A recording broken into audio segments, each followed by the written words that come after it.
my alarm went off and I pressed snooze, and then it went off again, like 5 minutes later. But my clock didn't move, like. All right, Once it your did job alarm, is to it make stopped. sure that keeps going. Okay, I got this. Yeah. Well, also pay attention to. Yeah, of course. No, your singular job. My singular job is to Help make us sure with the it's homework. afterwards. Red dot. I can't, I gotta watch Red it. dot. It's blinking. It's still going. You guys learn the law of sines in geometry? Yes, but I forgot it. Okay, well, that's what we're doing Most today. likely. Cool. I like the law of signs. Yeah, me too. It's handy. I think I was extremely confused by it. So. I tried to use it at one point when I was confused, like earlier the semester, Uh-huh. but I don't know, it probably helped. Yeah. Probably did the problem We for got me, this. but All right, well, Comes out right here. wasn't much. Like this, it just pops put a out. triangle up here. All the way.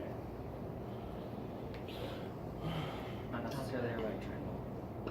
Right, and that's the big use of this is we're no longer restricted to right triangles. Any kind of triangle this will be useful for. So let's label all these. Let's put and there's a little c here, there's a big C here. Let's put the end result up on the other board and see if we can come to that conclusion ourselves with this triangle. So it's gonna be that sine of an angle divided by its opposite side, so in this case sine of big A divided by little a, is going to be equal to the same ratio for any of the other angles of the triangle. So sine of big B over little b, and that's equal to sine of big C over little c. And so all those ratios are equivalent. Let's derive that real quick. So here, what we're going to do, let's do this. Let's make this right triangle right here. Okay. Any thoughts on how we would proceed besides me just going through this? What do you think a good idea would be given this triangle that I've divided into a couple of right triangles and these ratios that we ultimately need to arrive at? What do you think you might do with one of those right triangles? Set up the equation, like set up the sine of the right angle. Yeah, let's use sine of something. Okay. Yeah. Mm-hmm. All right. Well, what is sine? Sine is Opposite over hypotenuse. So let's remind ourselves of that. It's going to be opposite over hypotenuse. And so is there some angle on this triangle that we set up for which we actually do know the opposite side and the hypotenuse? Or at least where we know the hypotenuse. Well, we know A and C. Yeah. So let's see. Why don't we start with A? You tell me what sine of big A is equal to, and we'll just call this height here Z. Okay. C over Z. So the opposite side over the hypotenuse. Okay. Well, what else do we know? What else can we come up with that involves that Z? What other trig ratio? Sine of big C. All right, well, let's say that sine of big C, what's that going to be equal to? Z over A. Z over A. Z Looks like it's very big. over A. All right, that's what we need. Can you tie it together to start to arrive at something that looks like that? Given this information right here. What do you think? I don't see a Z anywhere over there. So we got to solve for Z. That would be a good idea. Let's solve for Z. And so in this case here, Z is going to be equal to C, little c, times sine A. And then over here, Z is going to be equal to little a times sine C. So C times sine A is equal to A times sine C. There it is. So we've got C times sine A is equal to A times sine C. And then flip that around and we got it.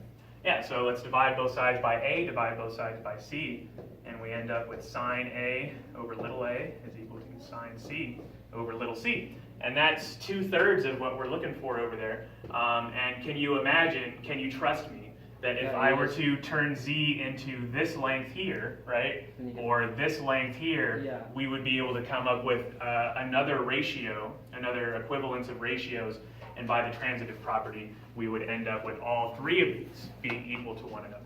We could come up with sine b over little b being equal to one of these two, and then we finish. So you see where the law of sines comes from. Yes.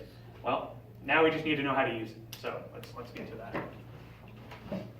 So it's going to turn out when we have when we're given triangles, and again, not necessarily right triangles, but when we're given any kind of triangle and we're given a certain amount of information, we can use the law of sines to come up with the rest of the triangle, to solve the triangle for all the angles and all the side lengths. So let's see. Let's take a look at not section 6. Nope. There we go. All right. How about this here? So they give us that this is 110 degrees, this is 32 degrees, and this is 39 centimeters. So call the other side lengths whatever you'd like, call this missing angle whatever you'd like. Can we solve the rest of it? We can. Yeah. Okay, what's the easiest thing to do? The angle. Yeah, find the other angle. What is the other angle? So we got 110 plus 32, that's 142. 180 minus 142 is 138. Yeah, 38 there you go. degrees. All right, so call these, I don't know, A and B. How do we solve for A, do you think? Okay, How do so we begin to solve for it? Sine A over 32 equals. or sine 32 over A. Yeah, so we're taking sine Yeah. of angles, right? So sine of 32 degrees divided by the unknown. We just need to come up with two things that are known over here. Sine of 38 30 over 39. Yeah, sine of 38. 38 degrees over 39. And you see it would not have been helpful for me to choose sine of 110 over b because then we would have had two unknowns. But from here, with some work, you've got your cross products property and you can jump right to the conclusion if you can do that in your head. So we've got a times sine of 38 degrees equals 39 times sine of 32 degrees. And finally, we get that a is equal to whatever this ends up being over sine of 38 degrees. And what is that? Somebody got a calculator on in degree mode? Let me switch it mode. Break into degrees. Okay. Yeah. 39. Wait. Yeah, so if you're using a scientific calculator and putting in these nasty fractions, you're going to have to be very careful with your order of operations. Graphing calculator, piece of cake though. Divided by sine of. I need to stop. I got 33.56. 33.56, right? Yep. Well, 5.7 if you round it. Okay, 5.7. Yeah. 33.57. liar. All right, so then to finish the problem, why don't we just set up the next ratio? We won't see it all the way through, but someone else give me a law of sines ratio that's going to solve the problem. Well, We can't sine use of- Pythagoras theorem. It's not a right triangle, so we can't. Oh yeah, that's right. Okay, so sine of 38 degrees over 39 is equal to sine of 110 over b. Sine of 38 degrees over 39 is equal to sine of 110 degrees over b. Is that what you said? Yep. Okay, so again, we only have one unknown. We would do exactly what we did here. We'd arrive at some value and we'd be done with the problem. Okay? Does this make sense so far? Yep. All right. And then, it was a good choice to go with this ratio because these are exact numbers. If we would have used sine of 32 over 33.57, we would have been using an approximation, right? Because we approximated to two decimal places, which then would have made the next answer that much more imprecise. So if you're going to use one of the side lengths that you found, try to use as exact an answer as possible, I guess. Yeah. Okay. What we could do is take the 39 times Yeah, sine yeah, and that's plug that in. Yeah, that's exactly what you should do, right? Good point. All right, let's move on. You remember all the side, angle, side, angle, all that business from geometry? Yeah, I don't, because I don't kinda. teach geometry, but it turns out that sometimes you get an interesting result, and that's going to be in the side, angle case. If we're given that information in that order, we're going to come across something kind of interesting. So let's put one of these triangles together and talk about what's going to happen. So here, we've got something like this. All right, we've got this is 28 degrees. This is 100 feet, and this is 60 feet. So what's not known is these two angles on this side here. Let's call this A, let's call this B, and let's call this little a. So we're gonna see something interesting in a little bit. Let's start the problem. How would you start the problem So here? the ratio, sine of 28 over 60. Sine of 28 degrees over 60 is equal to what? 100, sine of B over 100. Yeah, so now the unknown is an angle. Sine Okay, B so we're gonna over use 100. the inverse sine. Yeah, we are going to use the inverse sine. So before we get to that, the last thing is we have sine of big B is equal to 100 over 60, right? Or I guess 50 over 5/3, is that right? 5/3 sine of 28 degrees. Let me know if I make any mistakes with my math. So yeah, we are going to have to use the inverse sine function. Again, make sure you're in degree mode. So then if I take the inverse sine of both sides, somebody, tell me what angle B is going to become. Sine times sine, divide by 3, inverse sine. I don't know how you got 5/3. 51 point. That was 100 over 60 reduced. Because if I multiply both sides by 100 to get this thing by itself, I got 100 over 60 times sine of 58, which I reduced to 5/3. Multiply this by 100, multiply this by 100. What'd you get? 51.486. All right, we'll say 51.47 degrees. All right, is this the only valid B? Yeah. I don't know. if we're The fact that I asked the question means probably not. Remember Yeah. all of what we did in the last chapter? Yeah. So we know that the inverse sine function is only going to return values in quadrants 1 and 4, from negative pi over 2 to pi over 2, or in this case, negative 90 degrees to 90 degrees. But there is another value b for which sine would have ended up being a positive number, right? What is it? If I know that one of the solutions is 51.47 degrees, and I know sine is positive in quadrants 1 and 2, So you reference. Well, yeah. It's the yeah, you're going to use a reflected- reference angle. Yeah. So we'll say B1 is equal to this. What's B2 going to be equal to? I'm still confused. Well, we got 180 minus that, Mhm. and then we got 128.53. Is that right? Yep. 128.53 degrees. All right, so Casey, you said you're still confused by all of this. Mhm. This right here, positive number, right? So when I take inverse sine of both sides, I'm taking the inverse sine of a positive result. I'm basically taking a positive real number and asking myself what angle, when I take the sine of that angle, would yield a positive number, right? Do you remember that when we learned about the inverse sine function, it had a range here? The range was quadrants 1 and 4, between negative 90 degrees, positive 90 degrees, talking about degrees. So then the only possible positive result that the inverse sine function is going to spit out is right here in quadrant 1. But I know that if I take the sine of an angle in quadrant 2, I would get the exact same, I mean this is a nasty number, but I would get that exact same positive number.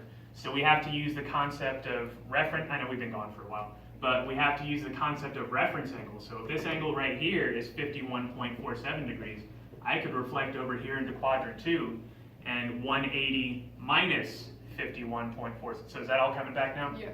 Okay, so then all that to say, when you're solving for an angle using the law of sines, and specifically in this, they say side-side angle, angle side-side, you know, whatever, you can get the ambiguous case where there could be two solutions for B. And if you look at this picture, There's one like real world application. could you imagine, since this angle is unknown, could you imagine that this could swing and connect over here? Oh. Does that make sense? I probably can't draw it very well. But since this angle is unknown, this angle is unknown, but this side length is fixed, it's on a hinge up here. Because this side length is known and this angle, this could very well swing down here and my drawing's not very good, but maybe it connects all the way over here. And so that would make sense that we get a really big angle for the case where it swings over to this side. 128 degrees makes sense by that picture. Again, if I were to do something like this, that's about 128 degrees, I don't know. And then the other possibility by this picture, yeah, that looks like it's about 51 degrees. So there's actually two possible triangles given this setup and any setup like it. There could be two results. We found two results this time. So then we end up coming up with a like triangle 1. So triangle 1, we have what we found that we've got A, we've got B1, and we've got C, that was the one that was given, was 28 degrees. We've got B1 for this one is 51.47 degrees. And then we still need to figure out A. A is easy enough to get given those two pieces of information, right? Mm-hmm. So this would be what?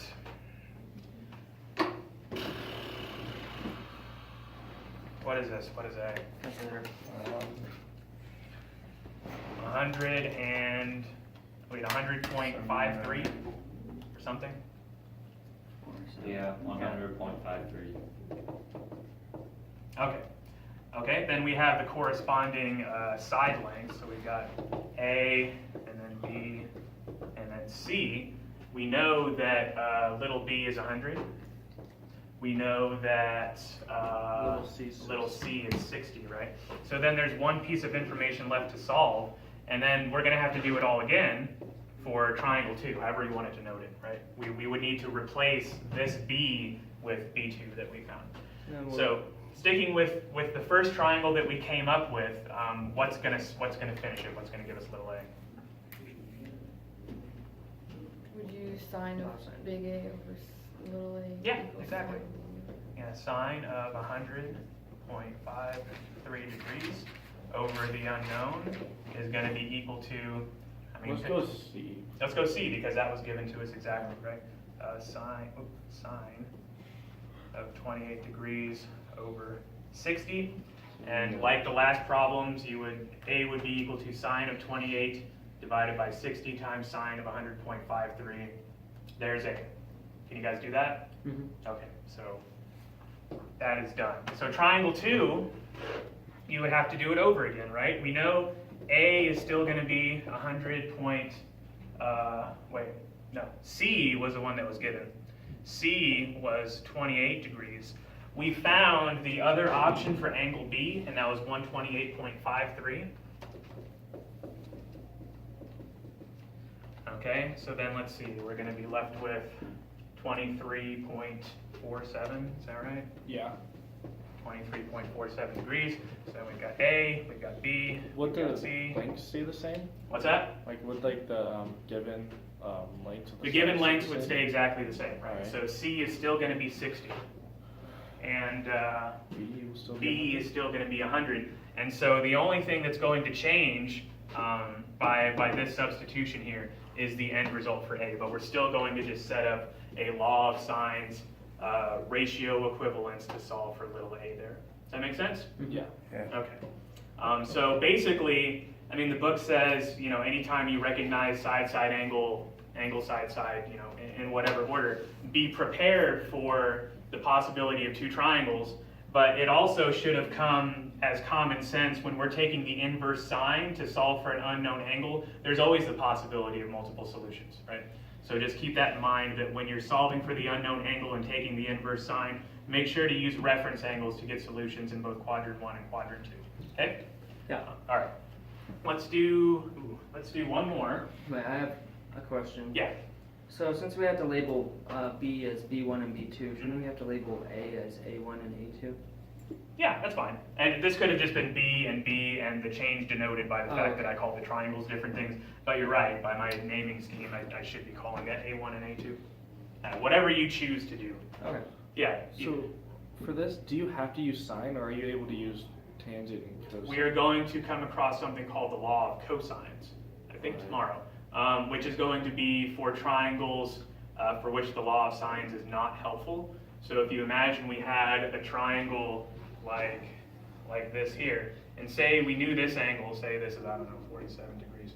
And we know this length here is 10, and this length here is, I don't know, Oh, 12.5. since you don't have the opposite. We don't have enough information to use the law of sines, so we actually get the law of cosines, which is going to be for triangles like this and other situations where the law of sines isn't helpful. Okay, so one more example, and then I'll give you guys your homework. Well, we don't have this now. That's pretty easy to memorize. Yeah. All right. How about this one here?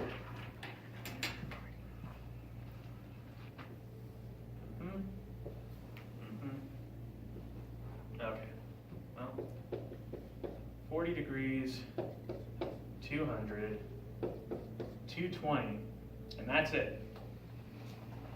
So we've got angle side side again.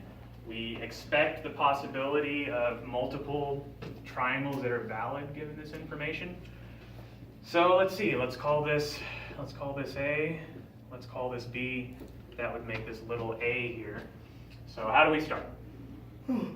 Sine of 40 over 220 Sure. is equal to sine of b over 200.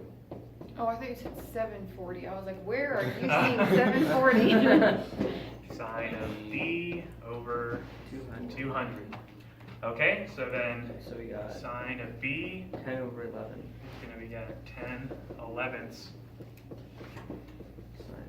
sine of 40. And so yeah, we would take the inverse sine of both sides.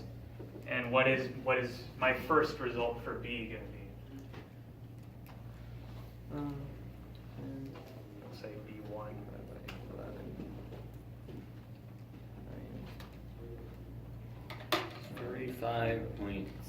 35.757.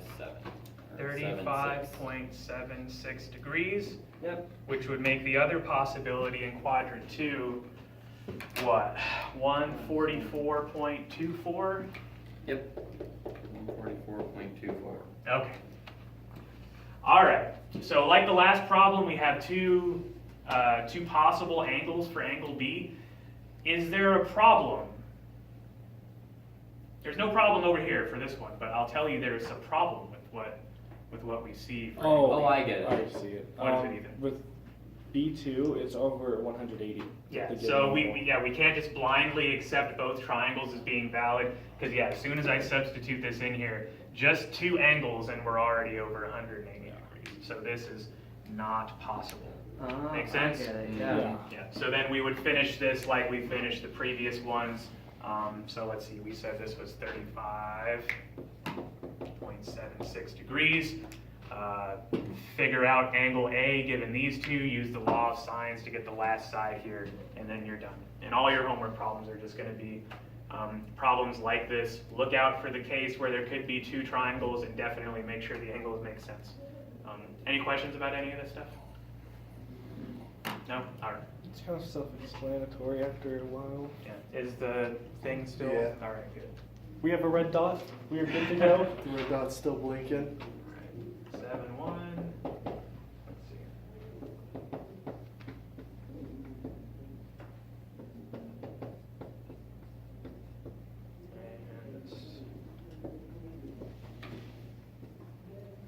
There you go.